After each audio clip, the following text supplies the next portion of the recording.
बिस्मिल्लाहिर्रहमानिर्रहीम। अस्सलाम वालेकुम। Welcome back to my YouTube channel. आज हम करेंगे एक्सरसाइज 4.1 का, जो कि हमारे पास है question number 1। Find the nth term of each of the following. हमें nth टर्म मालूम करना है 2, 4, 6 में से। सही है। सबसे पहले हम आपको इंट्रोडक्शन दे देते हैं सीक्वेंस और सीरीज़ के बारे में।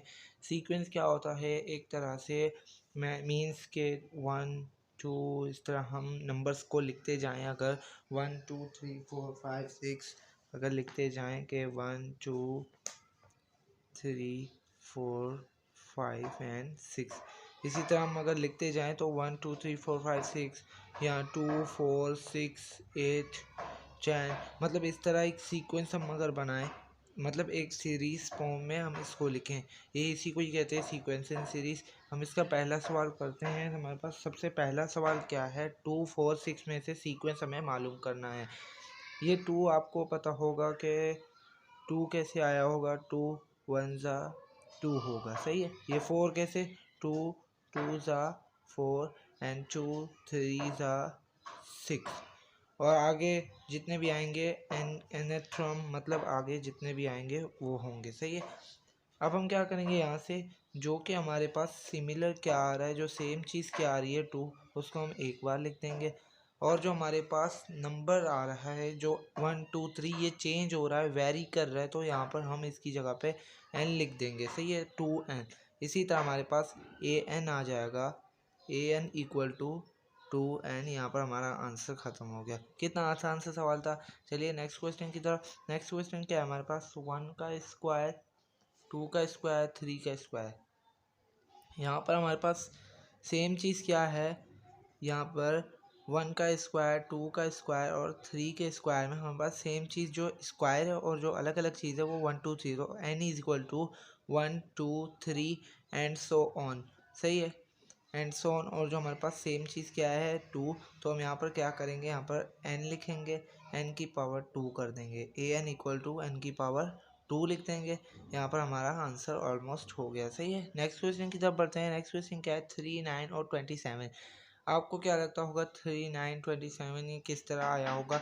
चलिए देखते हैं कि 3 आता है, 3 1 सा 3 होगा और 3 3 सा 9 होगा और 9 3 सा 27। अगर हम इसी तरह करते जाएं, मतलब कि यहाँ पर 3 की पावर 1 लेते हैं, 3 की पावर अगर हम 1 लेते हैं तो हमारे पास आंसर में 3 आएगा।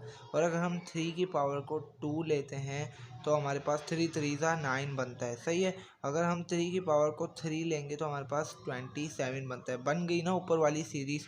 तो हम इसी तरह ये जो 3 है हम इसको एक बार लिख देंगे, an इक्वल टू 3 को हम एक बार लिख देंगे। और जो हमारे पास वेरी कर रहा है 1, 2, 3, तो n is equal to 1, 2, 3 and so on आगे भी हो सकता है। या तो यहाँ पर 3 की पावर n कर देंगे, मतलब इसी तरह 1, 2, 3 डाल के हम इनकी आंसर निकालते जाएंगे। नेक्स्ट क्वेश्चन की तरफ बढ़ते हैं। नेक्स्ट क्वेश्चन क्या है हमारा?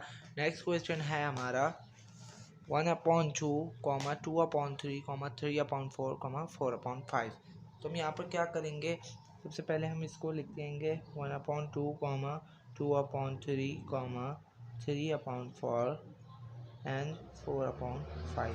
यहाँ पर हमारे पास n तो आ गया, n equal to 1, 2, 3, 4, 1, 2, 3, 4 and so on भी हो सकता है। लेकिन यहाँ पर 2, 3, 4, 5 ये क्या चीज़ है? हम इसको किस तरीके से n बनाने? अगर हम लिखें 1/1 + 1 लिखें तो हमारे पास ये 2 बन रहा है, बन रहा है। अगर हम 2/2 + 1 करें तो हमारे पास 3 बन रहा है, बिल्कुल बन रहा है। अगर हम यहाँ पे 3/3 + 1 लिखें तो हमारे पास 4 बन रहा है, जी बन रहा है। अगर हम 4/4 + 1 करें तो हमारे पास 4/5 बन रहा है, जी बन रहा है। अब हम यहाँ पर सेम चीज़ क्या आ रही है? हमारे पास 1 आ रहा है और वो 1, 2, 3, 4 आ रहा है। सही है। हम क्या करेंगे? ये 1, 2, 3, 4 की जगह पे n लिख देंगे। कैसे लिखेंगे? यहाँ पर n लिख देंगे और डिवाइडेड बाय, यहाँ पर वेरी कर रहे हैं क्या? 1, 2, 3, 4, तो हम यहाँ पर n लिख देंगे और प्लस ये जो 1 आ रहा है वो 1 लिख देंगे। यहाँ पर an इक्वल टू n/n+1 हमारे पास आ गया है। यहाँ पर हमारा आंसर ओवरऑल हो जाता है। नेक्स्ट क्वेश्चन क्या है हमारे पास? 1, -1/3, 1/9, -1/27। यहाँ पर थोड़ा क्रिटिकल सॉल्यूशन है। यहाँ पर क्या करेंगे हम? सबसे पहले कि 1 लिखेंगे, कॉमा -1/3 है, अगर हम -1/3 की पावर को 1 लेते क्या कोई फ़र्क पड़ता है? नहीं पड़ता। और अगर हम यहाँ पर लिखें 1/3 का स्क्वायर लिखें तो 3 3 सा 9 हो जाएगा, 1 1 सा 1 हो जाएगा। लेकिन इसके सिमिलर नहीं बना तो हम यहाँ पर माइनस लगा देंगे। अगर माइनस लगा दे तो स्क्वायर से माइनस कैंसिल हो जाएगा, ख़त्म हो जाएगा। तो यहाँ पर कॉमा और -1/3 और इसका क्यूब कर देते तो हमारे पास ऊपर वाली टर्म बन रही है 1/27 -1/27 बन रही है। ओके बन रही है, सही है। अब इसको कैसे बनाएं हम इसके बराबर? तो हम यहाँ पर अगर किसी पावर ज़ीरो हो तो किसके बराबर होता है? अगर किसी की पावर भी ज़ीरो होती है तो वो 1 के बराबर होता है। तो हम क्या करेंगे, यहाँ पर इसको 1 के बराबर लेंगे। अगर मैं यहाँ पर 1 ना लिखूँ, अगर मैं यहाँ पर लिखूँ -1/3 की पावर 0 कर दूँ तो क्या ये 1 के बराबर होगा? हाँ, अगर मैं इसकी पावर 0 ले लूँ तो ये 1 के बराबर होगा। वैसे हम ज़ीरो तो नहीं लेते, किसी भी टर्म को हम ज़ीरो नहीं लेते, 1 2 3 4 इसी तरह लेते, लेकिन हम ज़ीरो नहीं लेते। तो हम यहाँ पर क्या करेंगे, इसको -1/3 को अगर मैं कर दूँ 1 -1 तो यहाँ पर 0 के बराबर आ जाएगा। जी आ जाएगा। अगर हम यहाँ पर मैं लिखूँ -1/3 और 2 -1 कर दूँ तो मेरे पास 1 आ जाएगा, सही है। फिर यहाँ पर मैं क्या करूँगा, -1/3 कि यहाँ पर 3 -1 कर दूँ तो मेरे पास आ जाएगा, सही है। 3 -1 कर दूँ तो मेरे पास 2 आ जाएगा। यहाँ पर -1/3 के यहाँ पर 4 -1 कर दूँ तो मेरे पास 3 आ जाएगा, सही है। 3 आ गया।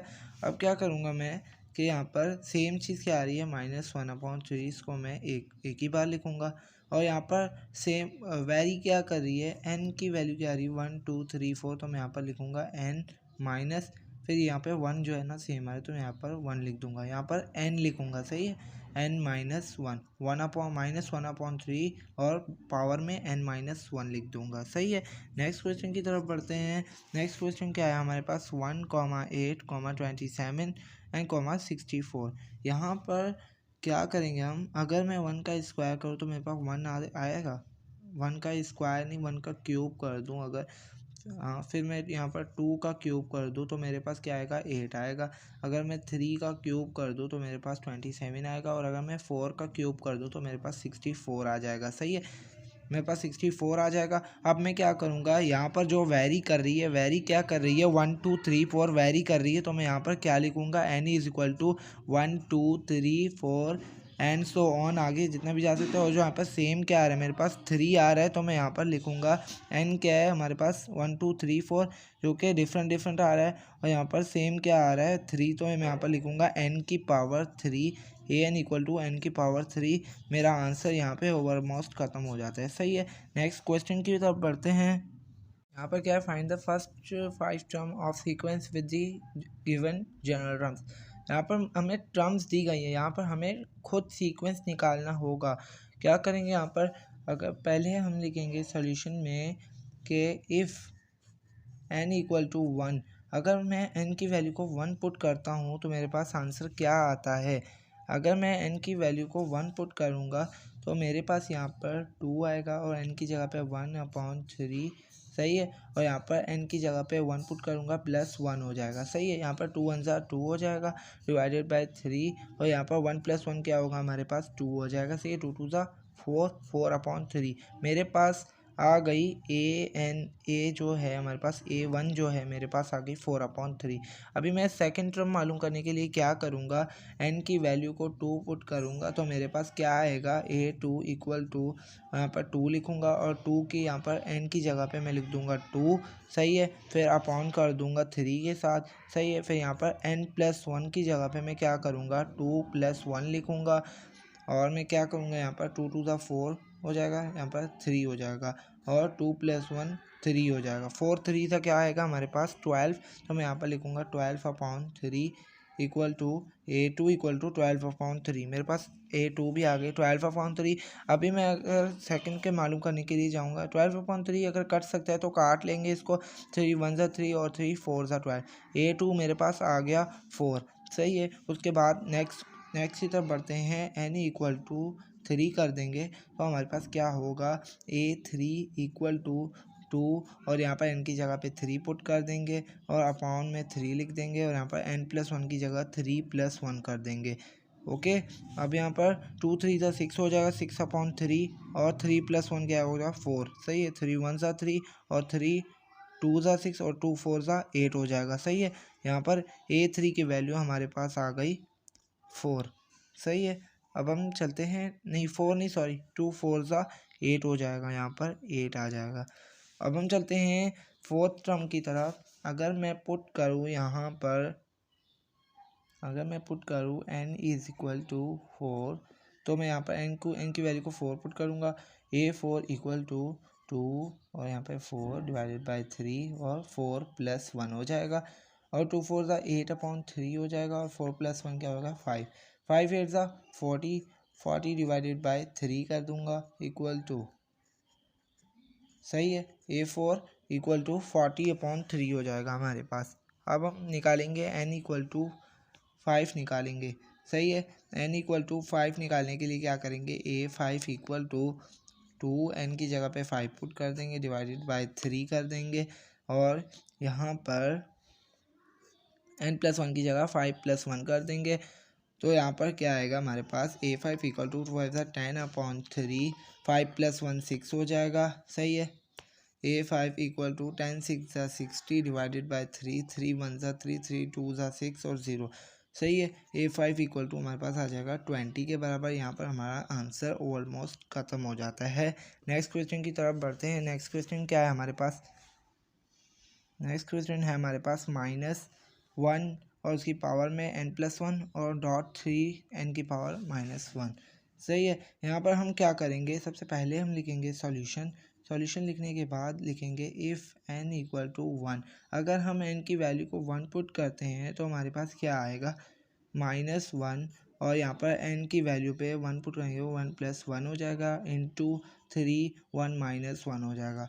अब हम क्या करेंगे, -1 की जगह पे 1 + 1 करेंगे तो हमारे पास 2 आ जाएगा, डॉट 3 की पावर अगर 0 हो तो हमारे पास 1 के बराबर होगा। सही है, -1 को अगर हम स्क्वायर लें तो हमारे पास 1 आएगा, इंटू 3 की पावर 0 है तो 1 के बराबर, 1 1 ज़ा 1 हो जाएगा। हमारे पास A1 की वैल्यू आ गई 1। सही है, अब हम A2 की वैल्यू के लिए क्या करेंगे, n की वैल्यू को लेंगे 2 पुट करने के बाद कैसे करेंगे, -1 और यहाँ पर 2 + 1 कर देंगे, इंटू 3 और 2 - 1 करेंगे। सही, और यहाँ पर -1 है तो 2 + 1 हमारे पास क्या आएगा 3, तो इंटू 3 की पावर 2 - 1 करेंगे तो 1 आ जाएगा हमारे पास, 3 की पावर 1 होगी। -1 को अगर हम 3 बार करेंगे तो हमारे पास -1 ही आएगा, इंटू 3 की पावर अगर 1 है तो 3 आएगा। सही है, -1 3 से मल्टीप्लाई होगा तो -3 आएगा। A2 हमारे पास बराबर आ जाएगा -3 के। सही है, नेक्स्ट की तरफ बढ़ते हैं। n = हम अगर 3 पुट करें तो हमारे पास क्या आएगा, -1 और 3 + 1 इंटू 3 3 - 1 कर देंगे। -1 का अगर हम 3 + 1 कर दें तो 4 हो जाएगा, इंटू 3 3 - 1 करेंगे तो हमारे पास 2 आ जाएगा। -1 का अगर हम 4 बार करेंगे तो हमारे पास 1 आएगा। सही है, 1 आएगा हमारे पास, इंटू 3 3 ज़ा 9 हो जाएगा, और 1 9 ज़ा 9 ही हमारे पास रह जाएगा। यहाँ पर हमारे पास A3 की वैल्यू आ गई 9। सही है, अब हम A4 के लिए क्या करेंगे, n की वैल्यू को 4 पुट करेंगे, हमारे पास -1 के ऊपर 4 + 1 हो जाएगा, इंटू 3 4 - 1 होगा। सही, यहाँ पर -1 तो 4 + 1 करेंगे तो हमारे पास 5 आएगा, इंटू 3 4 - 1 करेंगे तो हमारे पास 3 की पावर 3 आएगी। सही, और यहाँ पर -1 को अगर हम 5 बार मल्टीप्लाई करेंगे तो हमारे पास -1 ही आएगा, इंटू 3 3 9 नीचे 27 आएगा, 27 1 ज़ा 27 होगा, माइनस का 27 हो जाएगा। सही, अब हम क्या करेंगे, माइनस का 27 आ गया, ये हमारे पास A4 की वैल्यू आ गई। लास्ट में हमारे पास रह जाता है A5 रह जाता है, तो हम क्या करेंगे, n की वैल्यू को 5 पुट करेंगे तो हमारे पास आएगा -1। सही, -1 की वैल्यू 5 + 1 करेंगे, इंटू 3 के ऊपर 5 - 1 करेंगे। अगर हम -1 करेंगे 5 + 1 तो 6 आ जाएगा, इंटू 3 के ऊपर 5 - 1 करेंगे तो हमारे पास आ जाएगा 4। सही, फिर -1 को अगर हम 6 बार, इवन नंबर है क्योंकि, तो माइनस ख़त्म हो जाएगा, यहाँ पर 1 × अगर हम 3 को 4 बार मल्टीप्लाई करेंगे तो हमारे पास आंसर आएगा 81। 81 को अगर 1 से करें तो हमारे पास आंसर में 81 ही आएगा। सही है, यहाँ पर हमारा आंसर ऑलमोस्ट हो जाता है। उसके बाद हमारे पास हैं क्वेश्चन नंबर, इसके पार्ट में 1 2 तो मैंने करवा दिए। आगे जितने भी पार्ट हैं 3 हो गया, 4 5 6 7 और 8, ये सारे एक जैसे ही हैं। आपने क्या करना है, सिर्फ n की वैल्यू को 1 पुट करना है, इसी तरह आंसर निकालना है, 2 पुट करना है, आंसर निकालना है, 3 पुट करना है, 4 पुट करना है, 5 पुट करना है। मीन्स 5 तक आपने पुट करके 5 टर्म्स आपको निकाल लेनी है। सही है, ये आपका टास्क है। सही है, आपने करना है। ओके, नेक्स्ट क्वेश्चन की तरफ बढ़ते हैं, क्वेश्चन नंबर 3 की तरफ। यहाँ पर हमारे पास है question number 3, find the sequence by using tn+1 t+1 और tn where t1 is equal to 2। अगर यहाँ पर हमारे पास दिया गया है कि अगर हम यहाँ पर t1 हमें गिवन है, सबसे पहले हम गिवन लिखेंगे। हमारे पास गिवन क्या है, t1 इक्वल टू 2, और यहाँ पर हमें मालूम करना है t2 t3 और t4, यहाँ तक मालूम करना है, सीक्वेंस में मालूम करना है। सही है, यहाँ पर हमें ये सारी चीज़ें मालूम करनी है। तो हम क्या करेंगे, इफ़ करेंगे, n की वैल्यू को अगर हम 1 पुट करते हैं तो हम यहाँ पर t1+1 हो जाएगा n की जगह पे, इक्वल टू यहाँ पर 1+1 होगा, और tn क्या है हमारे पास, tn की वैल्यू क्या है 1। सही है, यहाँ पर 1 पुट कर दिया। अब क्या करेंगे, t के पास 1+1 है तो t2 हो जाएगा, इक्वल टू 1+1 क्या होगा 2, और t1 ऑलरेडी हमारे पास गिवन है 2, तो हम यहाँ पर 2 पुट कर देंगे। इसी तरह हमारे पास t2 की वैल्यू आ जाएगी 2 2 ज़ा 4। सही है, अब हम क्या करेंगे, n की वैल्यू को अगर हम 2 पुट करते हैं तो हमारे पास आंसर क्या आएगा। अगर हम n की वैल्यू को 2 पुट करेंगे तो हमारे पास यहाँ पर t2+1 होगा, इक्वल टू, और यहाँ पर 2+1, और tn क्या है, t की पावर 2। सही है, अब क्या करेंगे, t2+1 क्या आएगा हमारे पास 3, इक्वल टू 2+1, यहाँ पर भी 3, और यहाँ पर t2 हमने जो निकाला था क्या था, t2 4 था, यहाँ पर 4 पुट कर देंगे। अब क्या होगा, t3 लिख देंगे, इक्वल टू 3 4 ज़ा 12 हो जाएगा, तो हम यहाँ पर 12 लिख देंगे। ओके, अब क्या करेंगे, n की वैल्यू को अगर हम 3 करें तो हमारे पास यहाँ पर होगा t3+1, इक्वल टू यहाँ पर भी 3+1 और t, और यहाँ पर 3 पुट कर देंगे n की जगह पर, t4 इक्वल टू 3+1 हमारे पास आएगा 4, और यहाँ पर 12 है तो हम यहाँ पर 12 को इसी तरह लिख देंगे। सही है, अब क्या होगा कि हम करेंगे t4 को अगर हम 12 बार करेंगे तो हमारे पास आंसर आएगा 48 आ जाएगा। अब इसको सीक्वेंस के अंदर लिखने के लिए हम क्या करेंगे, सबसे पहले हमने t1 क्या निकाला था, t1 तो हमें पहले से गिवन था तो 2 लिख देंगे, कॉमा t2 हमने निकाला था 4 2 4, और t3 हमने निकाला था 12, तो हम यहाँ पर 12 पुट कर देंगे, और कॉमा, और हमने t4 क्या निकाला था 48, तो हम यहाँ पर 48 पुट कर देंगे। यहाँ पर हमारा आंसर ऑलमोस्ट ख़त्म हो जाता है। मिलते हैं नेक्स्ट वीडियो में। नेक्स्ट वीडियो में हम क्या करेंगे, इसके आगे के बच्चे कुछ 3 पार्ट्स हैं, हम उनको करेंगे अगले हमारी इस वीडियो में। आप हमें सब्सक्राइब कीजिएगा ताकि हमारी वो वीडियो भी आप तक ज़रूर पहुंच सके। मिलते रहिएगा। अल्लाह हाफिज़। अपना ढेर सारा ख्याल रखिएगा, अपने इर्द गिर्द के माहौल को भी साफ़ सुथरा रखिए। अल्लाह हाफिज़।